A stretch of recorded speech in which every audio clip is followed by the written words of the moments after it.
What is up, everyone? Welcome back to Sitting with Sean. This is episode number 20. Sam, you're episode number 20, my guy. It's a big number for me. All right. Excited. Yes, sir. Yes, sir. All right, so everybody, episode 20, we got Sam Garcia. Sam, how you doing today, brother?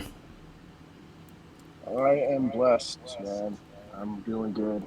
I'm actually going to you guys from my car here. We got four kids, so my house is kind of loud. So figured out here would probably be better. Yeah, no worries, no worries. That's awesome.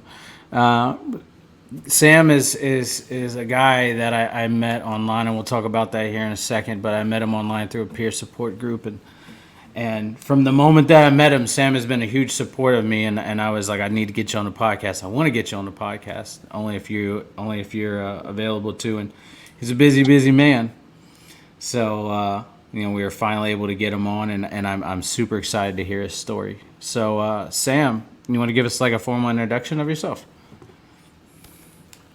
Yeah, definitely. So my name is Sam Garcia. First off, I'm a person in long-term recovery. My clean date is April 8th of 2016. And for me, that means I haven't had to take a drink or a drug to get out of bed in the morning, and life's pretty good today. It looks a lot different than it did back then. I'm also a peer support specialist. I've been working in this field for a few years now, and for me, there's nothing else better. I found my calling working with others. I do it as my regular job, and I do it in my off time, along with my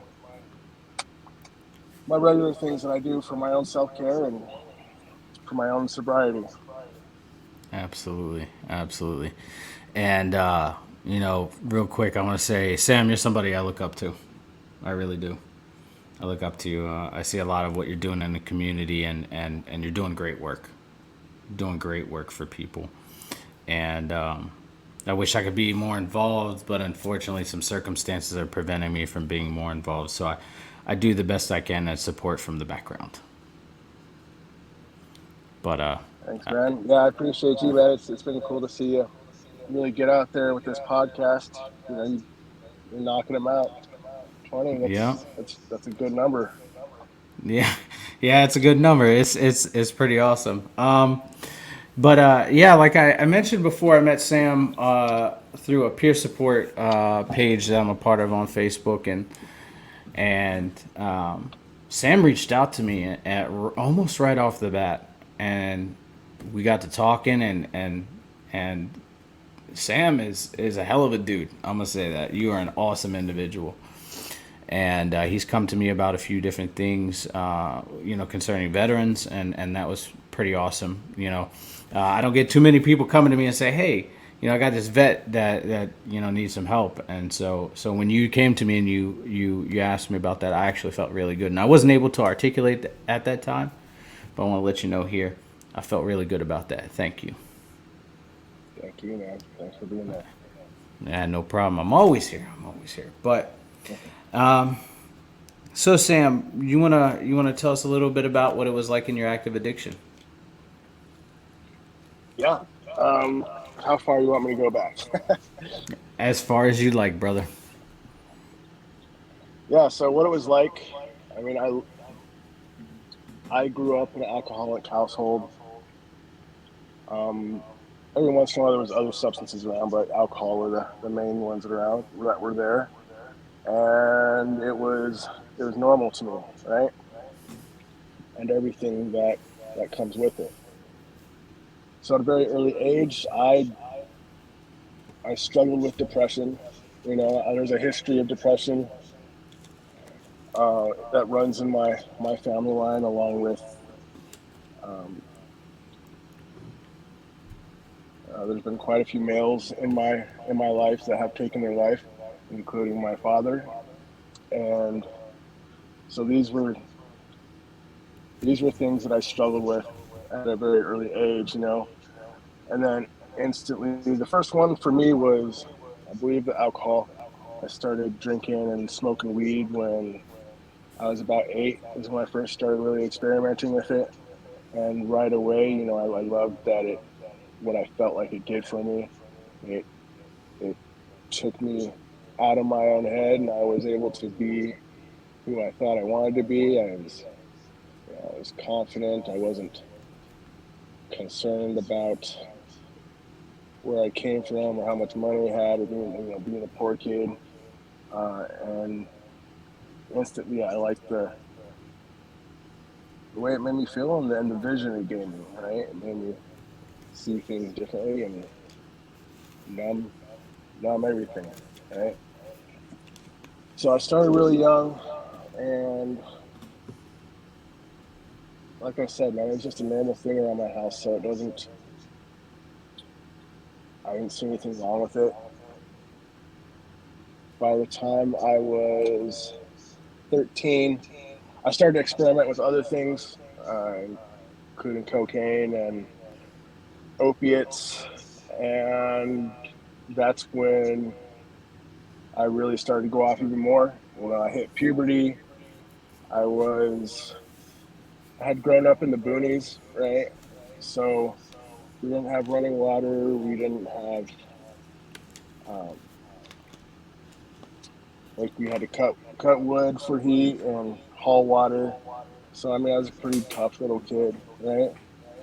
Because I had to be.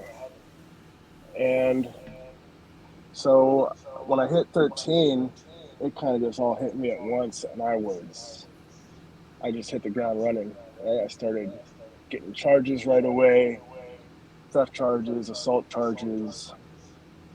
I had already pretty much moved out of my parents' house and was living with a girlfriend and partying as much as I could. I started to do whatever it took to keep money in my pocket and keep the party going and try to live the life I felt like I wanted to. Right, it was all fun for me. Right? I just discovered this whole new life, and at first this was all amazing. Right, because I didn't have to feel the things. Right, I didn't have to feel the I didn't have to feel of the pain of like going through the things that I went through at home. Um, it was really hard for me growing up because we didn't have like much money, like at all, right? And like I said, I grew up in the boonies. It was a very small town, and I just remember we would have to get like secondhand clothes and stuff. And I remember going to school and just being self conscious because I knew I was wearing somebody else's shirt that went into that same school, and I just felt really self conscious about it. You know what I mean? Mm-hmm. And instantly, when I used one of these substances, it took all that away. Right? I was confident. I was instantly the person that I thought I wanted to be. And I started getting some consequences pretty early on. Nothing that was able to stop me. I hit my first treatment center when I was 13, and I got shipped off to Utah for a year. And it was definitely a blessing.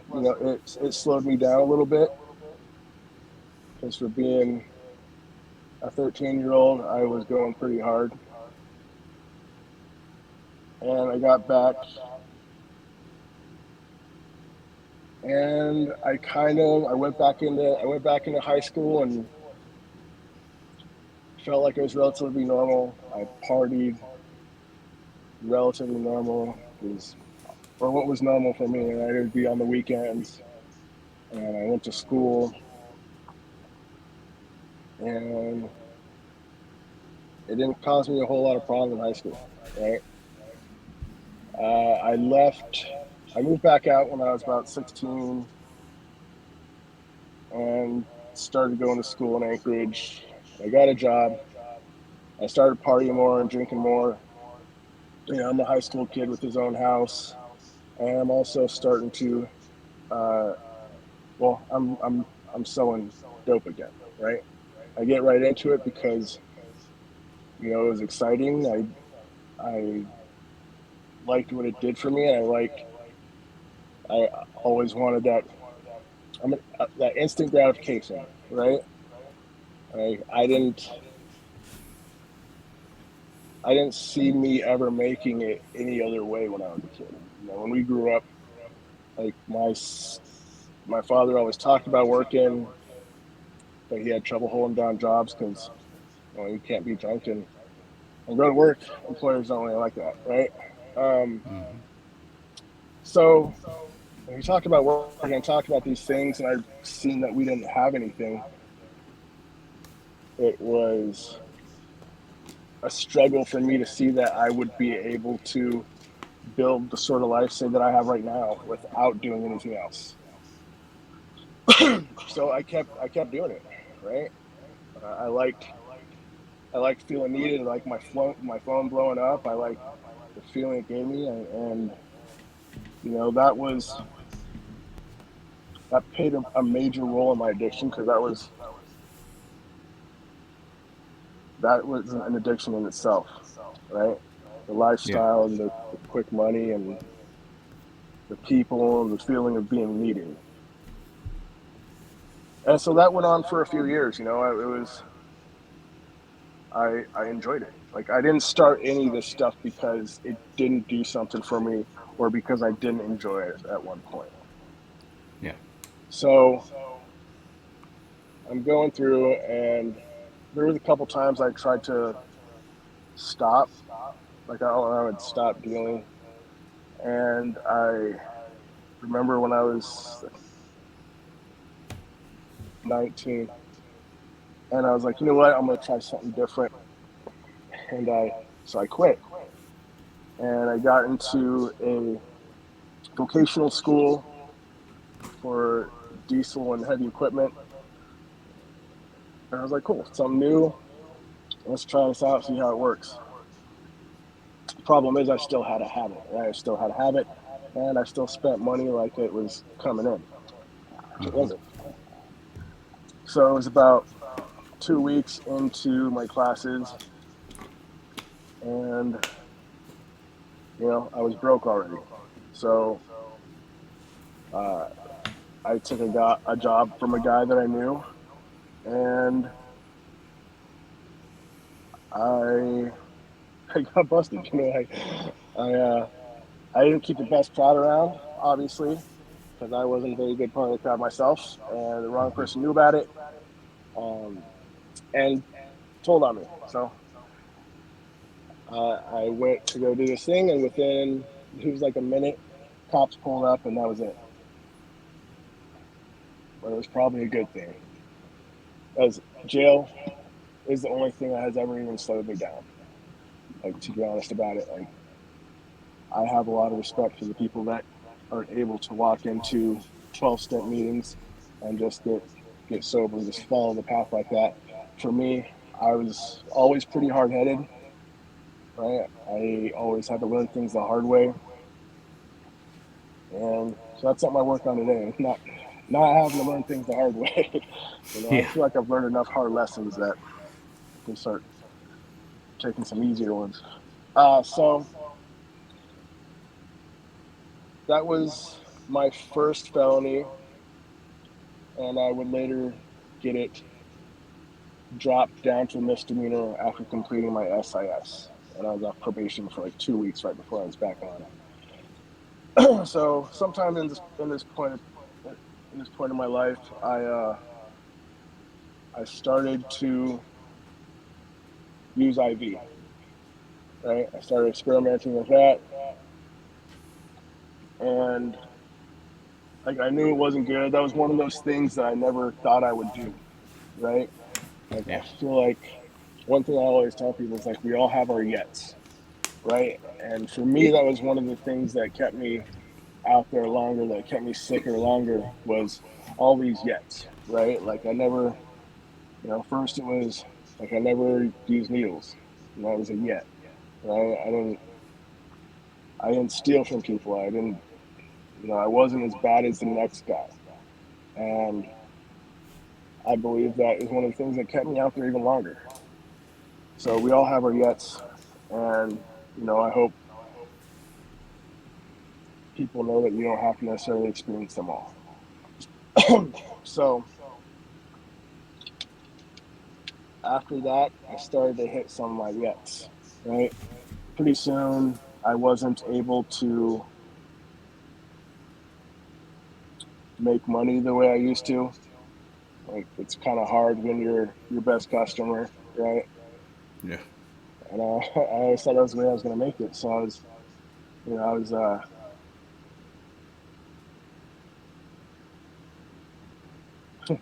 so I used to love Scarface, right? Al Pacino, Mm-hmm. Tony Montana, Yeah. and I feel like I had Tony Montana dreams with a Requiem for a Dream habit, right? Yeah. Yeah.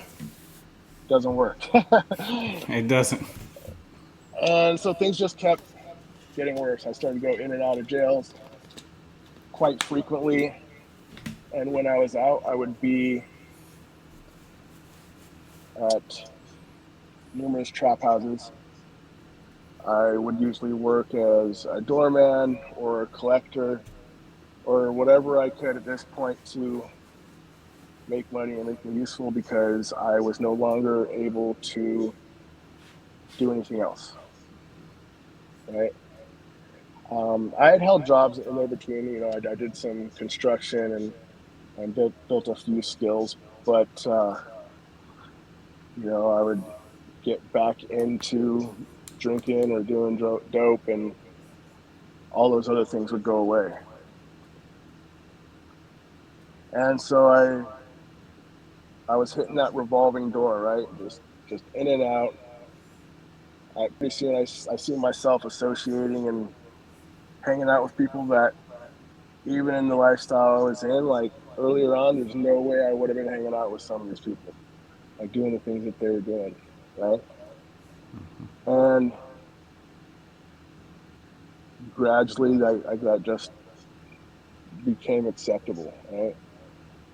And I could see like the person I was starting to slip away, and so I did whatever I I did what I could to try to maintain that person I was, because I was fighting for it, but I was just unwilling to let some things go, Yeah. right? So I eventually get out one time, and I have this probation officer, and I was very bad at checking in. I would usually run before I even went to my orientation. Yeah. And so I went in and checked in with this guy and talked to him, and he was it was it was weird. It was the first time that I had felt supported by somebody on the other side, right? Yeah. So I went in and I failed my first UA, and he was like, "So the person I'm talking to and the person I see in this paper, in this stack of paperwork, are two different people. So what's keeping you from this?" And I was honest, right? Um, so he gave me a shot. He was like, "Here's a list of some treatment centers. Come back to me in a month." Mm-hmm. Putting the ball in my court. And so that was my first treatment center as an adult. Uh, I kind of told you I went through one as a youth. And so my second treatment center, and so I go into this program and I'm introduced to 12-step sober support groups, and I get a little bit of sobriety, a little bit of clean time, and it felt good, right? It felt so good that I remembered all this power I thought I had. I remembered all this Mm-hmm. strength that I thought I had over myself. And I was able to reason with myself that, hey, alcohol is not really the problem, right? It's the Mm-hmm. dope. So I started drinking while I was in there, and everything was fine for a while, right? Mm-hmm. I'm drinking while I'm in a treatment center. I don't see anything wrong with it, and I'm doing well there. It's a very structured based treatment center, and I am very good with structure and very good with work. So they weren't really able to see what was going on. About 2 weeks from the end of this 6 month program, I got kicked out because of my drinking. Right. So I Mm-hmm. get kicked out and I just continue drinking. Right. And I remember the progression of it. And I remember, so when I went through this treatment center and, and going through it and thinking, well, it was about 15 years of using and drinking before my life got to a point where I felt like it was unmanageable, right? Mm-hmm. So I was like, really? If I do go back out, I got another 15 years in me before it gets bad. Yeah. Makes The sense. It makes logic. sense to me at the time, right? Yep. It didn't work out that way. You know, I was going along. I was trying to party with my friends, and they are normal, right? I don't know how to drink like normal, so Yeah. I am having to drink a pint in my room to come out and party like normal. I'm waking up with the shakes and hating life. And one day I had a few drinks and I thought about there was this bottle of prescription pills, right? Mm-hmm. And they were just sitting there. And my friends are they're they're normies, right? Mm-hmm. So they get a prescription for pain meds. They stop hurting. They stop taking it. So they were expired for like a few years, and I had seen them, but I didn't pay any attention to them at first. But it still stuck in my head, and I knew exactly where they were. And all it took for me at that point in time was that one thing to make me make that decision, right? And put myself in that position. So and then it started off with a few pills, and then before I knew it, I was right back in it, full swing, right? And it took about 6 months from when I started drinking till when I went completely off. It was about a 6 month period, and I didn't I didn't see it coming, you know. Mm-hmm. So my last use at that point was I just remember I was doing this construction job, remodeling a bathroom for this guy, and I'm remodeling the bathroom, but I'm making all the cuts for the drywall and everything in the garage, so I don't want to get dust everywhere. And in his garage, he had a big old cardboard box full of liquor, right? Mm-hmm. He's like, hey, if you want to drink, help yourself. You can't tell that to me. Yeah. Yeah. So every single time I go into the garage to make a cut, I'm taking a drink, right? Yep. And by the time I get off work on this particular day, I was pretty tore up. I get off work, and of course, what sounds good when I'm already got a buzz is some some more drugs. So I Mm-hmm. went and get some, and I just remember I was in a Walmart parking lot, and I did them, and I fell out while I was driving, and I hit three cars and a light pole. Mm. Right? And I come to being pulled out of the driver's seat by officers,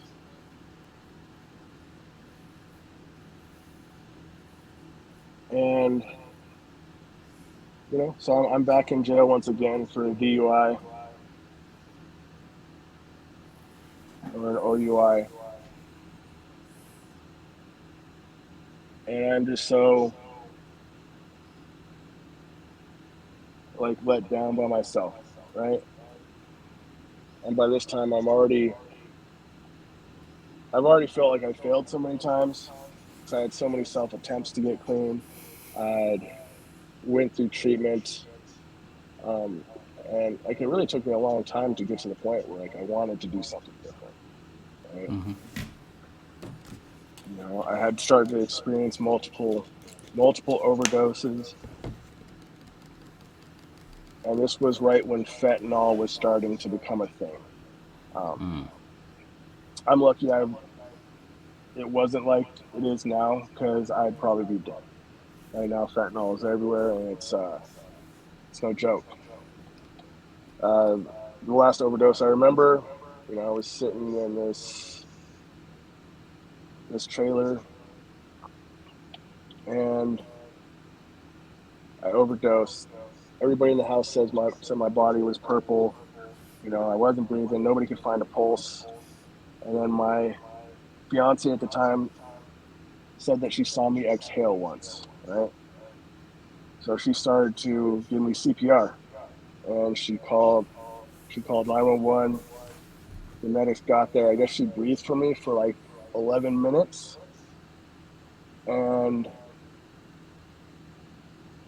the medics got there and they Narcan me, and I lived. Right. After I came to and was responsive and could understand what was going on, they told me that my heartbeat was at 1 beat per minute. Right. Wow. Um, so I was a goner, man. And nothing that didn't events like that wasn't enough for me to stop.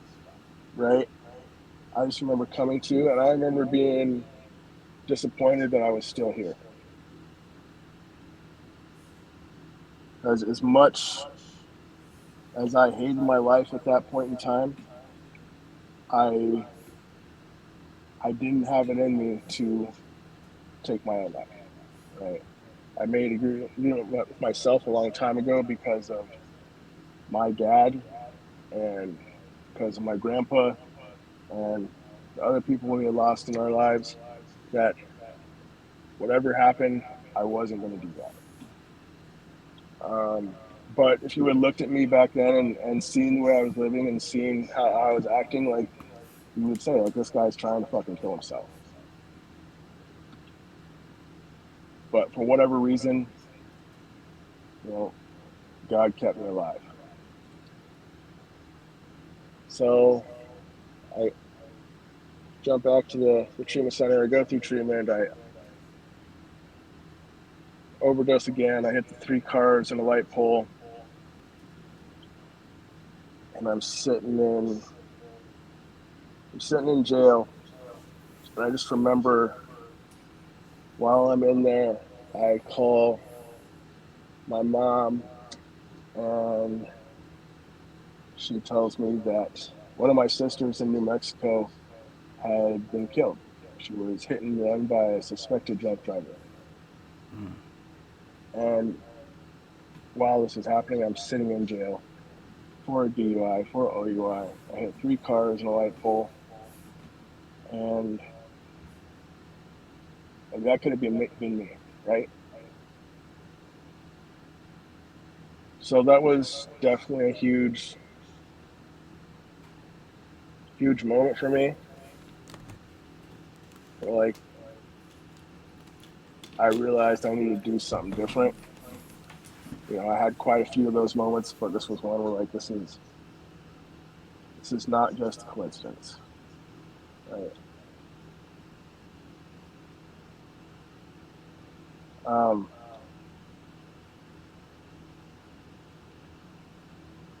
and I just remember I would go to jail and I would get out and I would go right back to the same things. Like even if I wasn't strung out or if I didn't need the money, I would find myself going right back to some of the same behaviors. that I didn't need to be doing. And I see myself doing these things, and I'm like, it's like almost like I'm watching like from third party. I'm watching myself do these things, and I know I don't need to be, and I don't understand why I'm continuing to do it. And that's a scary feeling to have, right? Yeah. And it's the lack of control for me because guess what? I'm a control freak, and I like to have control over my life, and I had completely lost that. Um, so really, that's what it looked like. Do you have any questions? Man, you suffered a lot of loss. I'm sorry. I'm sorry for all the loss, man. I am. It's rough. I can relate to the loss. Um, I can relate to that feeling, and also relate to something you said. You said that you have that there's a lot of not yets, and I found myself in my situation. I found myself a lot of time saying I will never. Well, and you said that too, and that's what really kind of in a way caught my attention was I found myself saying I'll never do this, but every time I said I'll never do that, like I'm doing it. I'm that never was a challenge to me, and so in that way I can relate. And one of the things, one of the questions I do have is when you were using after you became a an adult and whatnot. What was kind of the motivation for your use? Was it just something that you knew, or was it driven by something deeper? So, I mean, it was definitely something that I knew. I, like I said, I started using and drinking at a very early age, and they they talk about it and they say that like you kind of stop developing emotionally, right? And it was to the point where I had spent more of my life using and drinking than I had sober, right? Yeah. So you get to this point where like this side of you feels more real than you sober. And to the point that you sober is so uncomfortable and so painful that you do what it takes to stay on the other side. And that's what I did. Yeah. And that's what I knew worked. Yeah. In a way, I can relate. When I was deep in my active addiction, I had this saying, or I would tell people when I first met them, I say, you don't know the real me until you met the drunk me.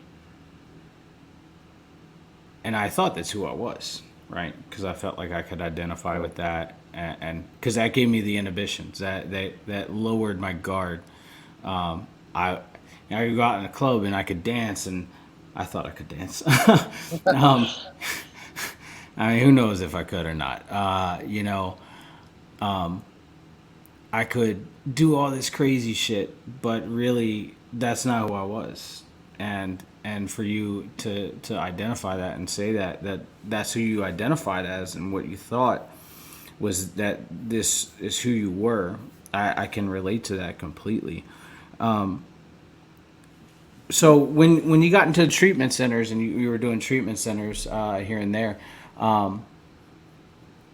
was it were you going into those to avoid any further trouble, or were you going in there because somebody kind of was like, you need help, and I think you should do this?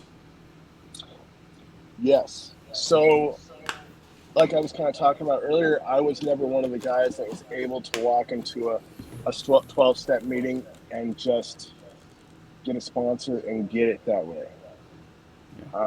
I'm all gas and no brakes, right? So the only thing that's going to stop me is when I hit that brick wall. For me, that brick wall came in the form of DOC, right? And I knew I wanted something different. I just didn't know how to go about it, So that is one of the things that has kind of frustrated me with my time in treatment. Is like a lot of times people will view others that come in through DOC or by the forced in by probation or whatnot, like, well, they're not here for the right reasons. It's not going to work for them, right? You don't, you don't know that, right? Yeah. And the thing about it that I realized early on is we don't choose who gets sober and who doesn't. Some of the most powerful speakers I know that can get up and share in a meeting and talk the talk cannot maintain that sobriety, right? And I believe they could, but there's just something more to it, right? Yeah. So for me, like, I am grateful that I was forced through those doors by DOC, because I don't know that if I didn't have that, then I would have made it, right? Yeah. I I relate. If I wouldn't have gone into recovery because of DOC, man, I guarantee I would have drank myself to death, or damn near close to it. DOC saved my life, and I know quite a few people that DOC has saved their life. Yeah, there was motivators along the way for people where I had aha moments. I think we've all had those, Right. but DOC was the one, and it wasn't getting locked up. It wasn't it wasn't sitting in jail. It wasn't being in jail. It was when I got out and I started doing the process of what I was doing. It was somebody that showed an interest in me and my wellness and wanted me to be better for myself. And yeah, I wanted to be better for myself, but I didn't have the support behind me. And it wasn't that my wife didn't support me; she just didn't know how to. And so like the DOC portion, I can completely relate to you on that. You know, if DOC hadn't stepped in, I don't think I'd be here. I'd probably be in a cemetery somewhere. No joke. Right. No joke. No joke. But so what was that? What was that moment that you decided I need to get sober? I need to stay sober, and I need to work a program. Right. So I did have quite a few of those moments, and that was the first time I probably felt that way when was probably when I was like 25, I would say 24, 25. I started to really see that what I was doing wasn't working, and I just remember thinking to myself that I don't know what it's going to take, and I don't know what it looks like, but I just want to be happy. And I realized that I was not happy doing what I was doing. Right? There wasn't anything I could do. There wasn't enough dope I could do. There wasn't enough alcohol I could drink. I was, yeah, I was not happy. Right? And so I had these moments when I went to treatment or brief stints in jail when I would have some clean time in there, and I realized the difference from when I was actively using or actively drinking to when I had these periods of clean time. And it was, I mean, it's a whole different side of me, right? If you look at a picture of me 7 years ago, I do have them and I show them to people that are like, I can't do this. You don't know. Like, look at this guy. That was me at 130 pounds, soaking wet, detoxing in a prison cell. Legitimately, if I can do this, anybody can, right? Yeah. Yeah. Um, and so the final time I would say where I really kind of hit that moment would be after I got released from Goose Creek when my sister passed away, and I had 3 weeks before before my bed opened up at treatment, right? So, and I ended up going through the ranch for whoever knows what that place is. It was amazing, but I had 3 weeks, which is dangerous to give me. My PO was furious that I had 3 weeks before I went in because it's supposed to be bed to bed. So I just remember I got out. They lost most of my stuff, so I got out of jail, and all I had was a clear trash bag full of some paperwork, and that was it. So I'm thinking in my head when I get out, and like, so I have a buddy that lives down the street who sells dope. We go there, but I'm probably gonna end up using. I'm not gonna make it to treatment. I got my friends that live on the other side of town, but I've already burnt that bridge, and don't want I don't want to intrude on anybody, and I want to be able to do this and show people that I can do it on my own. Right? That's kind of where I was at that point. I just remember I started hitting all the hotels up downtown until I found one that would give me a job and give me a room, and I did that. Within an hour and a half out of Goose Creek, I have a job, and I'm working at this hotel in exchange for a place to stay, and they paid me a little bit, and it was pretty amazing, right? As addicts, as alcoholics, we are some of the most motivated people, right? Because we are willing to do whatever it takes. So if you can learn how to switch that around and use it to build yourself up and do some other things, we're unstoppable. So I started working at this hotel, proved myself to be a pretty good worker, and the front desk guy, he was in recovery, and if he wasn't there, I I don't know that I would have made it. Like, he was in recovery. First thing, he's like, "Hey, come to a meeting with me." I'm like, "No, man, I'm getting ready to go to treatment. I'm going to be going to meetings and stuff all the time. There'll be plenty of time for that down the road." And so the first day I worked, somebody checked out of the room and they left 5 beers in there, right? I was like, "Oh, they must have left that for me." So I take the beers, I bring them back to my room, and I go to my room and I start doing some burpees, you know, doing some burpees. And I remember I cracked this beer and I just pound it, right? I just shotgun it. I don't try to taste it. I don't try to enjoy it. I don't do nothing. I just shotgun the whole thing, right? Because once again, I'm all about that instant gratification, and when I want something, I want it now. And I do that, and directly after I do that, like, it just hits me. I'm like, I just got released for a OUI. My sister was killed by a suspected drunk driver. I get out and I can't even just sip on a beer. I knew there was something wrong, right? So I took the rest of the beers. I went and threw them in a dumpster, and I went and talked to the guy that was at the front desk and like, "Let's go to a meeting." And so I went to a meeting with him, and he kind of helped me to stay on track that few weeks I was out, and I was still making dumb decisions and doing dumb things, but I was lucky to have a little bit of guidance, right?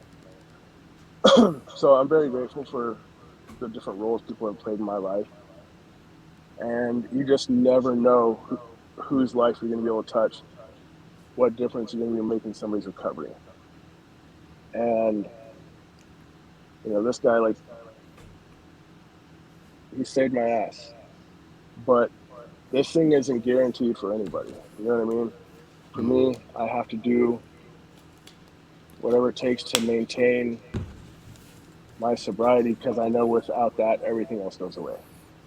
And that buddy of mine is now doing, I think, like 25 years for some things that went down after he relapsed. Wow. Um, but he played a huge role in my recovery. And I made it. I made it to that treatment center, right? And so when I went into Nugent's Ranch, I just remember making an agreement with myself that I was going to do. I was going to do whatever it took, right? I was going to take whatever suggestions were laid out before me, because I knew, like, there was something in my head was broken, right? I'm getting out of prison. I'm making really horrible decisions right off the bat when I know I don't need to be. And I just feel that lack of control of my own life. So for me, I had to learn how to give up some of that control, and I just became willing, right? And so that was the last time I used, was in that 3 weeks. That's awesome. What was the first meeting like for you? Was it awkward? The first, not really. So the first time I went to a meeting, I was 13. That was in Utah. I didn't really get anything from it. I wasn't paying attention. I just Yeah. mostly paid attention to the girls that were there. um, and then as I was an adult, I would go to meetings when I was incarcerated, but it was for pretty much opposite the point of you should be going to a meeting for. Yeah. And then, so I mean, I had an introduction. I just hadn't taken things seriously or really at all, Yeah.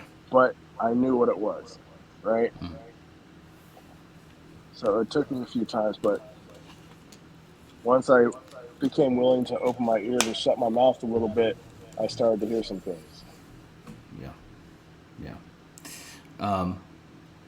Getting into getting into the ranch. Um, what was the program like for you? How hard was it to adjust? I loved it, man. I was in there. I was clean. I felt good. I was working out every day. I was eating good. I was doing the groups, and I got a sponsor, right? And at this point in my life, the only suggestions I've ever taken were for myself, right? And I've already seen where that lands me. So when I got this sponsor, I had a couple sponsors before, but they were mainly just to sign off on my stuff with treatment and whatnot. And so I took this seriously. I worked through all the steps as thoroughly as possible, and my life got better. I felt like I finally was starting to see things a little bit differently. As before, like, I couldn't see my life. Well, I couldn't see my life without something, right? Some sort of substance. Um, I didn't think I was going to make anything of myself Yeah. working a regular 9 to 5 job. And all these things that I didn't think were possible, right? But I started to take these actions, and things just started to get better, right? And the ranch was great. It was out in the middle of nowhere. We got pigs. We grew vegetables, and then went and sold them at the market, and shoveled pig shit. It was great, right? It's everything you could have wished for, right? Yeah, yeah. couldn't get much better. Yeah, yeah. Um, what part of the rehab program do you think was the most beneficial part for you? It would definitely be. We had some amazing supportive people in there that played a pretty big role in my recovery. It was some of the counselors and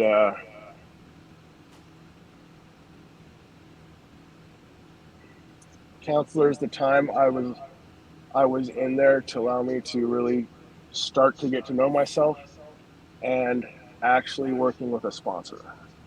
Right, all these things together for me made a huge difference. That's awesome.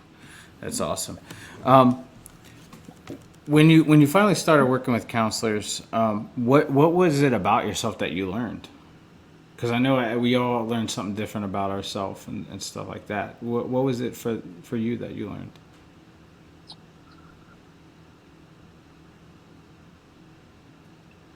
Mainly that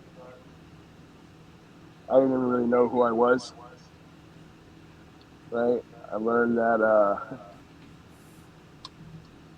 I was pretty selfish, and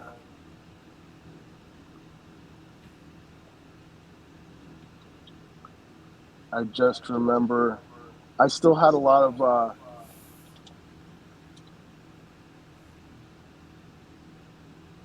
problems with my criminal thinking, I guess you could call it. So I would get in trouble for really stupid things, right?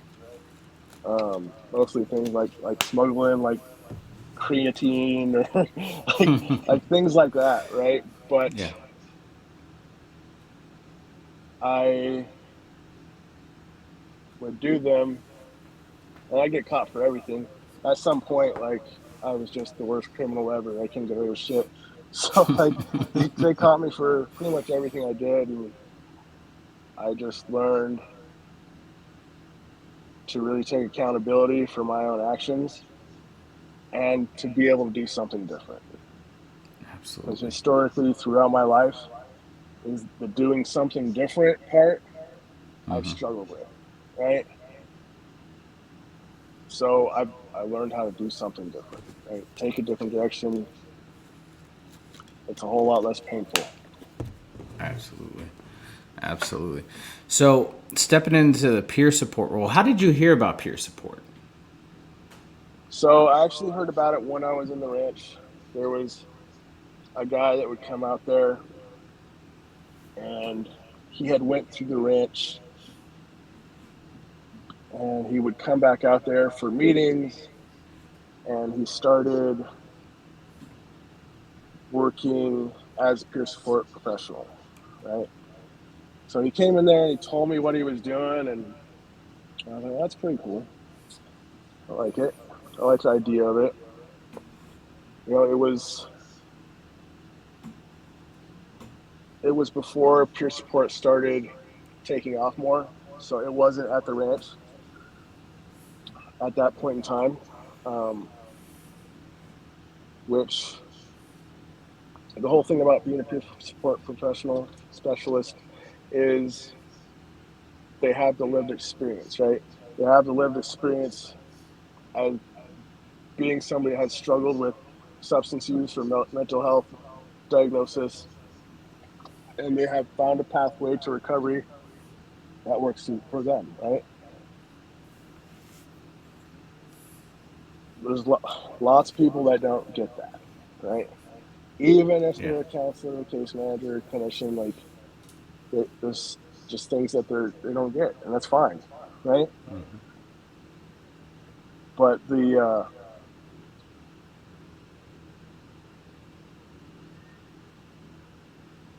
therapeutic value of somebody that's been there and has had a little bit of training to help you through that process is it's amazing.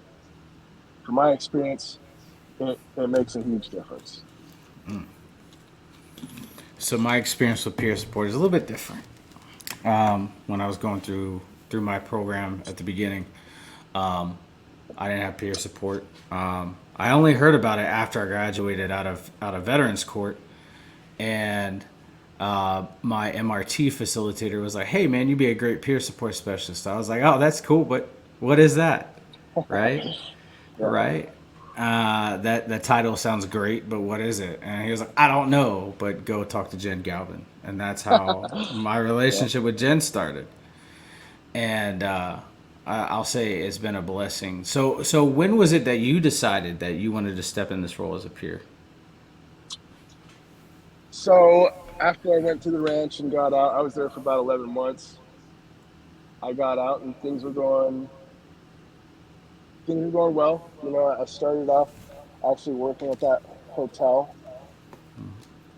Well, technically, actually, my first job out, I was given what I thought was going to be a good opportunity working on foreclosed, or it was securing and weatherizing foreclosed homes. It turned out to not be that glamorous or very, it was very on call.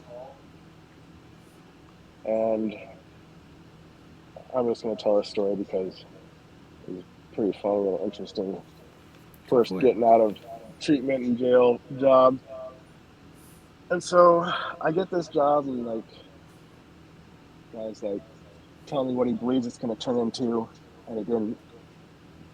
But uh, so basically, after homes were foreclosed on, we'd go in, change the locks, put antifreeze in the lines for winter, and make sure everything was secure.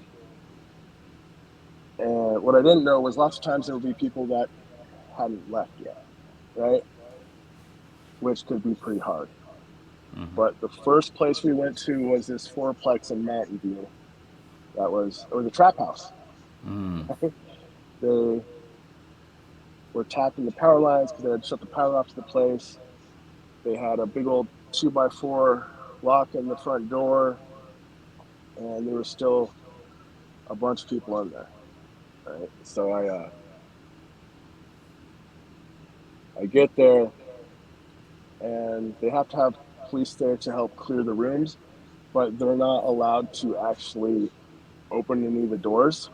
We have to do that, and so I'm fresh out. I'm doing this, and I'm up there. This is legally. I'm up there legally with a crowbar and open doors and kicking open doors.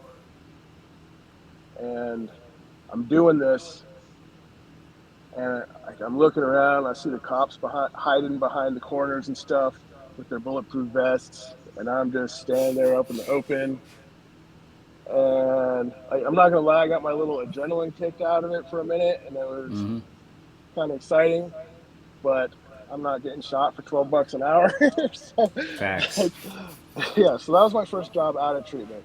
Then I went back to the hotel because they had guaranteed me a job over there, and I went back there for a little bit, and then after a while, I got my license back, and so I decided to move on to something that I'd make a little more money at, right? And I Yep. started doing construction. So right when I got the call to go work for one of the larger construction companies, um, I actually got a call right after taking this job for this peer support role. And I'm like, I'm like, listen, I just got accepted for this other job, so I need to see where this takes me. And I don't think it was the right moment. If I had taken it right then, it might not have been worked out. For me, I needed to be right. I had just spent a substantial amount of time in jail and in and out of treatment, and at that point in time, I wasn't ready to go work in a treatment center. Yeah. So I didn't. I worked for this other company for a few years, and it was amazing. I got to do some amazing jobs and meet some amazing people. Um, some of the guys you actually know, and it was a beautiful experience. I got to I got to work on the slope. I got to refine some of my skills, and I got to make the type of money I only thought was possible by selling dope. Right, I was up on the slope making Davis bacon, working 14, 17 hours a day, 7 days a week. And, eventually I became the lead, and I was running jobs like with a crew, with multiple people, flying up to do $1 million jobs on the slope. And they trusted me. Right. That was a beautiful thing for someone like me, because there was a point in time where I was doing construction and I felt like my boss did me wrong. I would take a whole pallet of OSB back to Home Depot and exchange it for gift cards. Uh, so when they gave me the keys and the leadership positions and these things, it was pretty cool. So, and I did that for a few years, and it was great. Right? I loved it. I like building stuff, um, but there was something missing. I was still going to sober support meetings and working with others, but whenever I was in town, working. I was working a lot, right? And I had my significant other at the time, and within about, I think it was a year after I got out of treatment, she we had a baby, right? We had a kid, and I'm working. I'm doing construction, and she was also in recovery, and she ended up going back out, right? Which was really hard for me. I didn't. I was working my ass off, and I didn't think I know how to be a father, right? So all of a sudden I'm presented with this decision. I had people that would watch my kid for 6 weeks at a time while I worked on the slope, but that's not the kind of father I wanted to be. And so I started working in town for a short period of time, and I'm working all these hours and picking up my kid covered in insulation, and I'm trying to go to all these meetings because I'm losing my shit, and I don't want to go back, right? Like, at this point, I feel like I'm all this kid has. I'm losing my mind, so I'm doing whatever it takes to try to keep myself up and stay on the right path. And I'm struggling. And so I had applied for this job as peer support because I'm thinking it's time for something different, right? I need something different that's gonna bring a little more bring a little more meaning. Right? Like I said, I love building things. I love seeing new buildings I built, but it wasn't doing it for me. Right? I wanted to be able to do the service work, but at a greater level than I was capable of. So I applied for the position, and I got it, and I wasn't even sure if I'd be like good for it. I worked with people on a 12-step basis, and I was like, I don't know, I might be too selfish to to try to help other people full time. Yeah. Like, and that was my first thought, honestly. But I was like, I'm gonna give this a shot and see if it makes a difference, right? So I did, and I haven't looked back. It's been one of the best decisions I've ever made. I I can't imagine doing anything else now. I started working in I worked in multiple treatment centers. I worked in intervention services, which is basically like pre-treatment and getting help people with getting their assessments and getting helping people get into detox. I've also done quite a bit of outreach. This past year and a half or so has been mainly outreach. I work in outreach in a lot of the different shelters and stuff around town, some of the transitional houses around town, and do exactly that, right? I help people on their path to recovery at whatever stage they're at, and help help define what's going to work for anybody that's willing, right? Yeah, absolutely.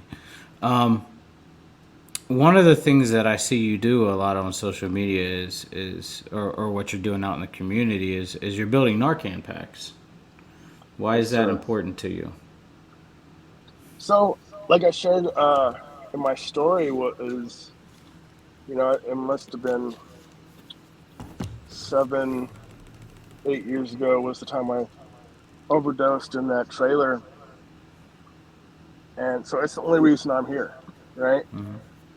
Uh, if that had not been available, I wouldn't be able to do what I do now.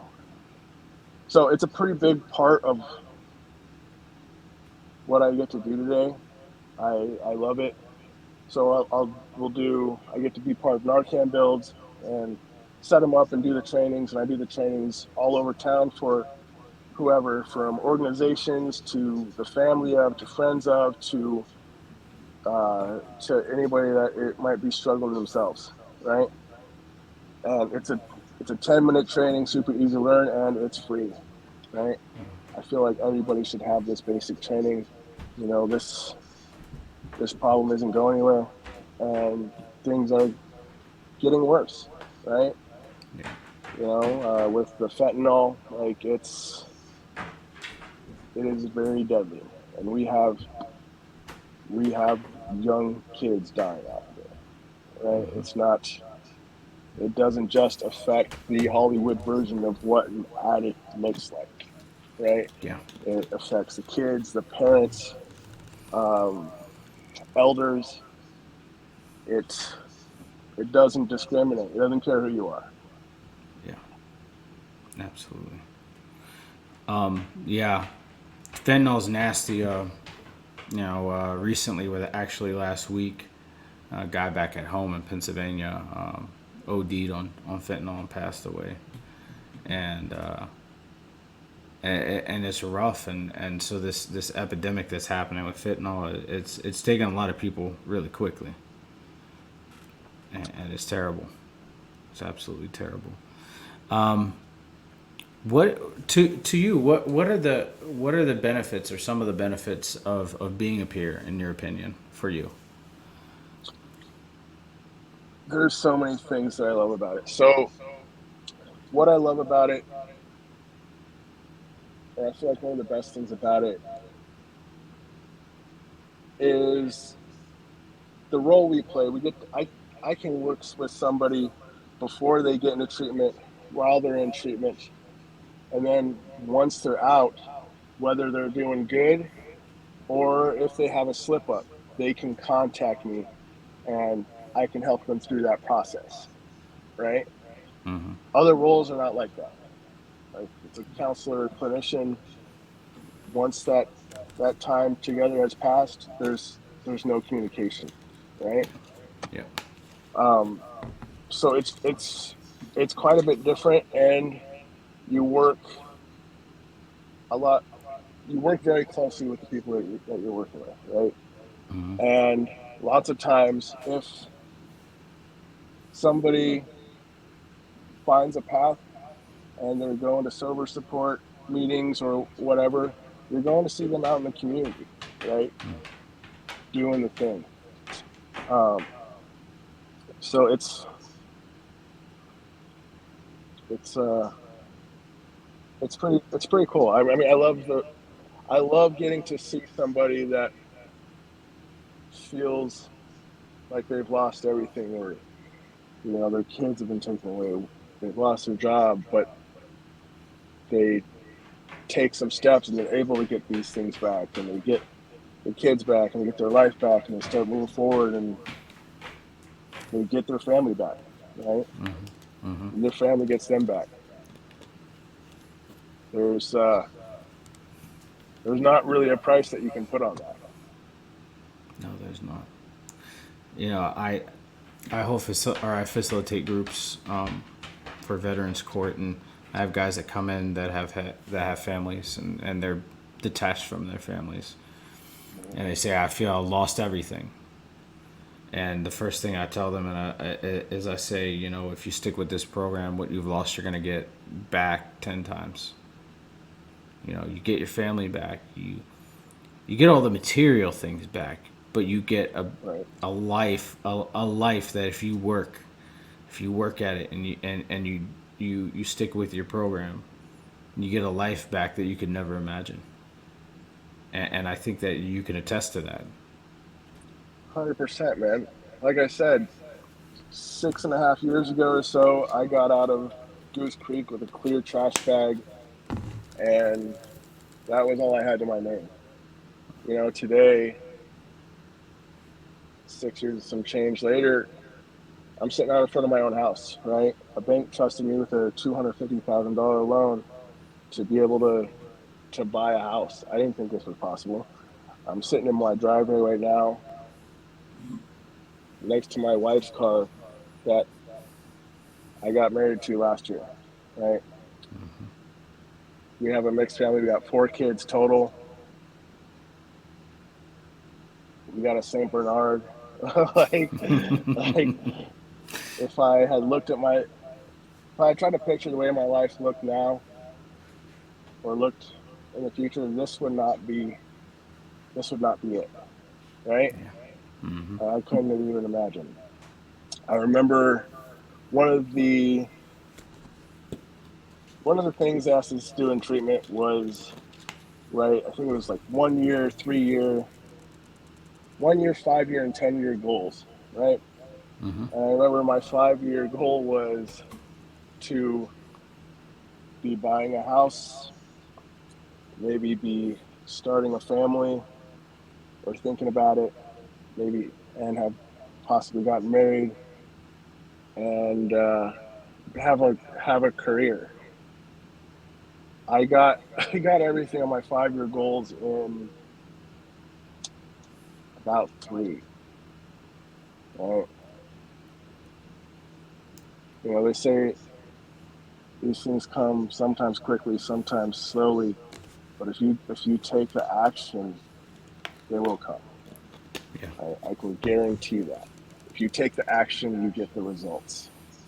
absolutely, absolutely. Now, a question that just popped in my head: how do you think the pandemic affected people in recovery? Ooh, that's a good one. So,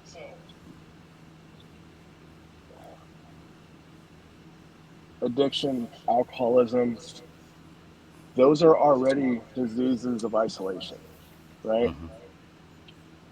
When we use, we naturally separate ourselves from those that care about us, right? From other people.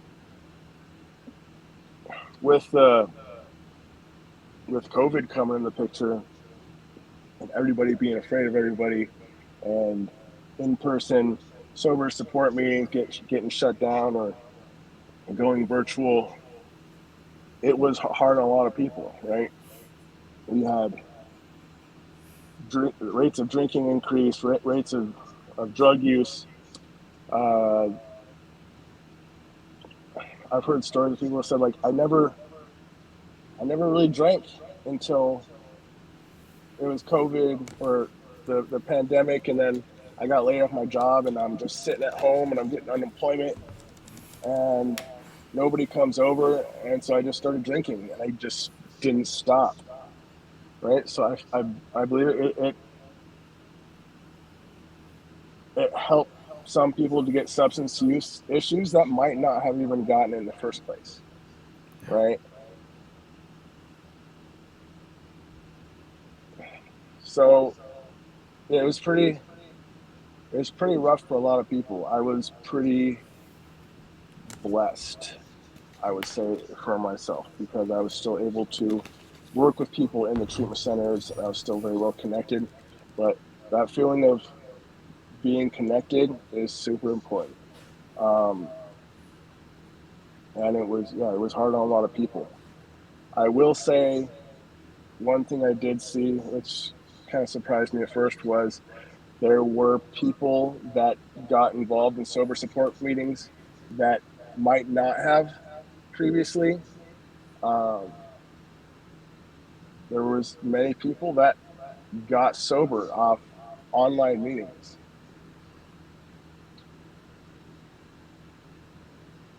Don't get me wrong, I feel like it caused a whole lot more damage than Yeah. anything, but with everything, it created this whole new way for people that might have a lot of trouble going into a room of other people or have anxiety to be able to find that platform to share, to be heard, to meet other people that are in recovery and explore if it's something that they want to do. Absolutely. Yeah, it's crazy. And the reason I asked this is because I got sober during the pandemic. Right. Right at the beginning, literally right at the beginning. Like I had gotten into vet court. I had gone to probably a month and a half of sessions, and then the pandemic hit, and that put everybody to test, right? So that put all of our resources to test and creating these new platforms in which we can communicate with each other and effectively and be able to stay sober, maintain sobriety, and then help others along the way. So when I got sober during the pandemic, people are like, "How can you do it?" Because you're isolated. Well, I become so used to isolation when I was in the army that it wasn't really anything to me. Like I could sit in my room by myself on a computer, talking to people about recovery and what's wrong with me, and be okay. And Right. but some other people, it's not so easy for them, and that's why I asked the question. Like I know a lot of people went out after during the pandemic. You had that had years of sobriety, decades of sobriety went out because they couldn't handle the isolation. Yeah, yeah. So now, I mean, I can only imagine, but now you have a very strong program. What are you doing to stay sober? So for me, it's all about maintaining that balance, right? Spiritually, mentally, emotionally, physically. And so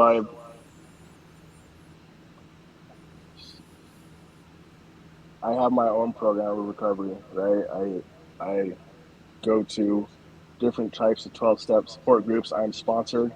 I have sponsees, and I practice a program of recovery that was shown to me and that I share with others.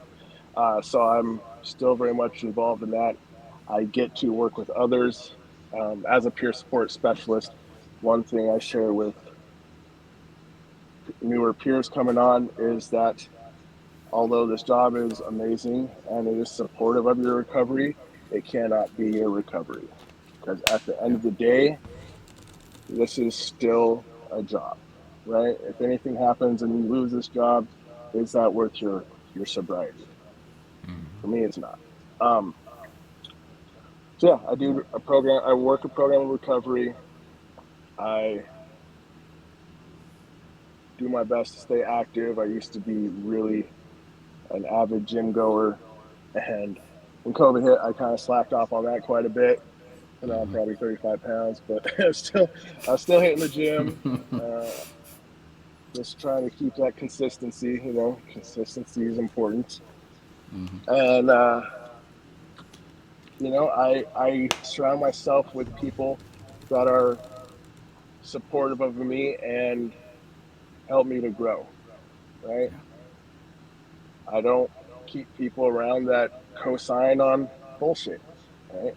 I want people that are going to tell me the truth, and people that, if I'm slipping, are going to help hold me accountable. Yeah. Um,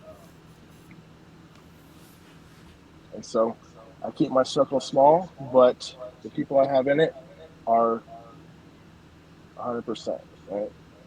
Yeah. Absolutely. Yeah. That's something I pride myself in. I call myself out on my bullshit because I know when I'm bullshitting myself. I Right. before our recording, I was in a processing group, and I realized like one of the things I'm slacking on is time management. You know what I mean? Like like I when I started this venture, I was going balls to the wall. Recording 2 and 3 episodes a day, and I was just like getting it. But I was wearing myself out. And so I called myself on my bullshit, and I said, time management is something I'm terrible at, and I've always been terrible at. But now I'm trying to prioritize my days, where now I find that I have free time. And I find that I'm able to, I have some unaccounted for time in my day that I can fill with things that are going to help me out or help others out. So I can understand that. And one last question. And this is a question that I've asked a few people, and some people that have thought about getting into recovery, and people that are in recovery. What do you feel, in your honest opinion, it detracts people from going to 12-step programs? That detracts. So I would say the worry of judgment, right? Um, there's a lot of different things I can talk about with that. Um, but I'd say overall it would be the fear of judgment, right? Like at the end of the day, any program you're working with, there's going to be, we talk about principles before personalities, right? Yeah. You have a bunch of people meeting together with a common goal, and that is what is important, right?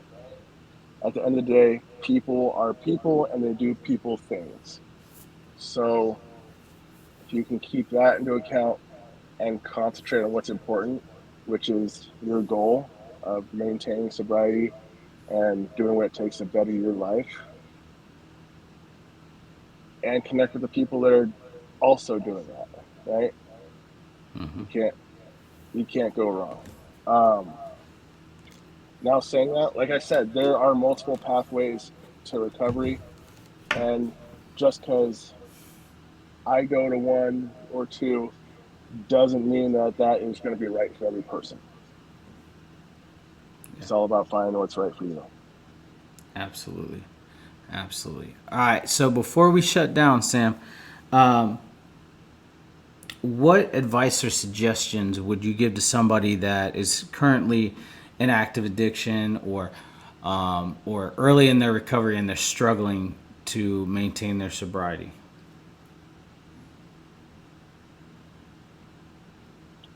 The biggest thing I can say is that you're not alone, and something I used today after a little bit of sobriety is reach out.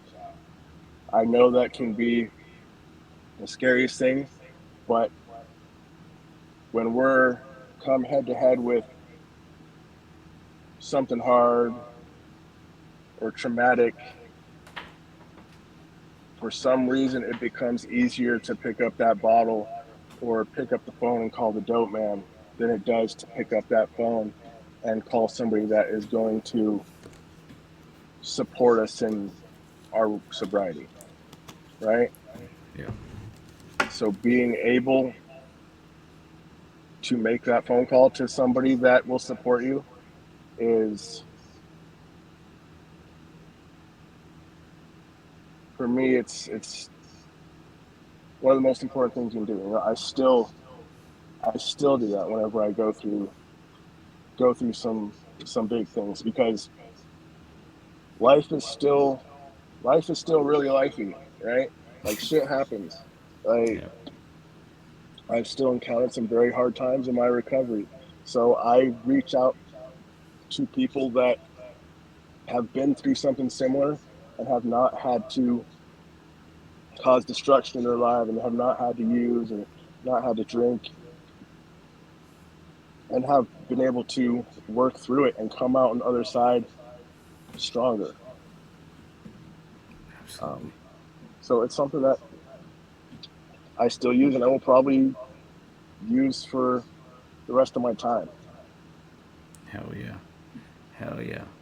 Well, Sam, I wanna thank you for being on the show, sharing your story, sharing your experience, strength, and hope with us. I'm eternally grateful for you and what you do for the community. You're an amazing human being. I hope you know that. I'm grateful for you, man. Thank you for doing what you do. Thank you. Thank you. And everybody, I want to thank you guys for sitting with us for this almost hour and a half. You guys have been awesome guests. You guys continue to be awesome. And thank you, Sam, once again. And we'll see you guys next time. Have a good night.